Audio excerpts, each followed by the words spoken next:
வணக்கம்.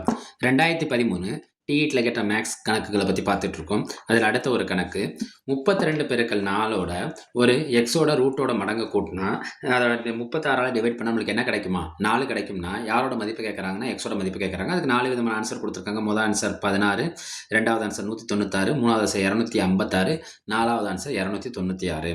இது 2 மெத்தடில் நம்ம போடலாம். ஒன்று ஒவ்வொரு விடைகளையும் இதில் சப்ஸ்டிட் பண்ணி கண்டுபிடிக்கலாம். இல்லைனா இதை சுருக்குனா இதோட மதிப்பு கிடச்சிரும். நம்மளுக்கு என்னென்னா இருக்கிற நேரம் குறைவுங்கிறதுனால இந்த கேள்வியை சுருக்கி நான் யாரோட மதிப்பை கண்டுபிடிக்க போகிறேன்? எக்ஸோட மதிப்பை கண்டுபிடிக்க போகிறேன்.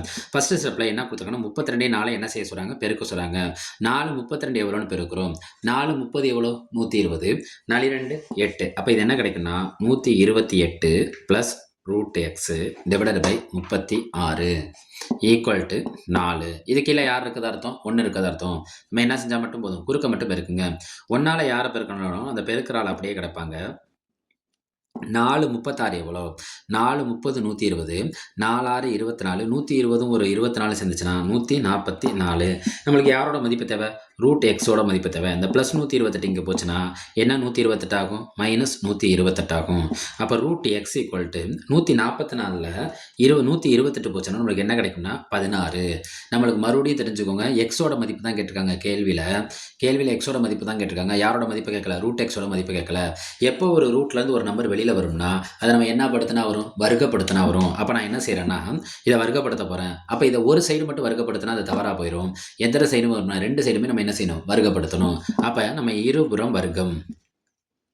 இது தெரிஞ்சுக்கோங்க, எழுதி ஸ்டெப்பு போட்டு தான் மார்க் போடணும்னு கிடையாது, தெரிஞ்சுக்கிறக்காண்டி எழுதிக்கிறேன். இருபுறம் வர்க்கப்படுத்த.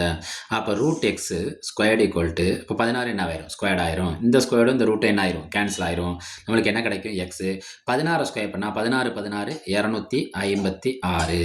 அப்போ இதுக்கான விடை என்ன? 256.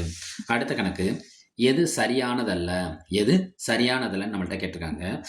ஃபஸ்ட்டு ஸ்டெப்பில் பாருங்கள், எல்லா கணக்குலையுமே ஒரு கோவைகள் மாதிரியே இருக்குது. இதை என்ன சொல்லுவாங்கன்னா பாட்மாஸ்ன்னு சொல்லுவாங்க. அந்த மேக்ஸ் மெத்தடில் இருக்குது. இதில் வந்து நம்ம ஒன்றே ஒன்று தெரிஞ்சுக்கணும், கூட்டலையும் பெருக்கலையும் இடம் மாற்றினா மதிப்பு மாறாது. ஆனால் கழித்தலையும் வகுத்தலையும் இடம் மாற்றினா மதிப்பு மாறிவிடும். மதிப்பு என்ன செஞ்சிடும்? மாறிடும். இப்போ ஃபஸ்ட்டு கணக்கில் பாருங்கள், ஃபஸ்ட்டு ஆப்ஷனில் பாருங்கள், இங்கே இடையில என்ன இருக்குது? பெருக்கல் இருக்குது.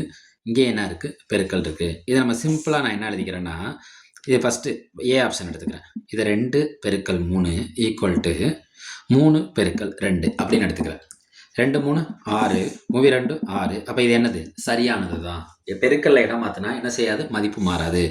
இங்கே என்ன கொடுத்துருக்காங்க பாருங்கள், எல்லாமே கூட்டலில் இருக்குது. எல்லாமே என்னத்தில் இருக்குது? கூட்டலில் இருக்குது. நம்ம முதல் சொன்ன மாதிரி கூட்டல் மற்றும் பெருக்கல் இடம் மாற்றினா